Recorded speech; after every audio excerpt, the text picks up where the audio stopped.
Good evening. The ACT government has ordered an environmental impact statement be conducted into the proposal to build a data centre and gas-fired power station at Macarthur. The inquiry will be the third conducted into the project and will delay the final approval decision until next year. 06Aug08 says it has nothing to hide and is confident the plan will still proceed.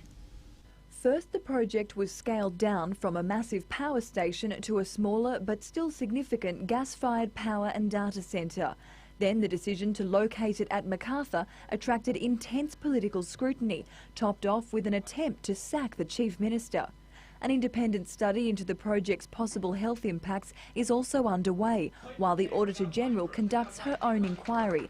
Now a third inquiry into the environmental impacts. That is the process that we're now going down, and that's exactly as the legislation intends. So this is the planning system working effectively. It's not that anyone's done anything wrong, it's just that we don't believe there's adequate information there given the scale of the project to make a decision. The study will examine three key areas: the heritage impacts, the effects on plant and wildlife, as well as noise and air quality. While the study's been welcomed, it was called for months ago. Obviously, we're really pleased that the government has made a sensible decision, but we'd like to remind people they could have made it 3 months ago. We've seen stuff up after stuff up in this process. The government has handled very poorly the site selection, the notification of residents and the assessment of this process. The new inquiry has pushed back the final development application approval date for the project until the end of March next year, well after a certain polling day in October. Realistically, at this point in time, we really see this as nothing more than a delay tactic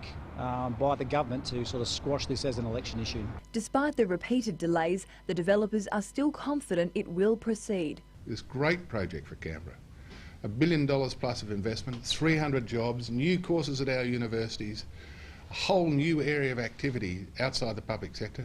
We believe it will go ahead. It's just business as usual.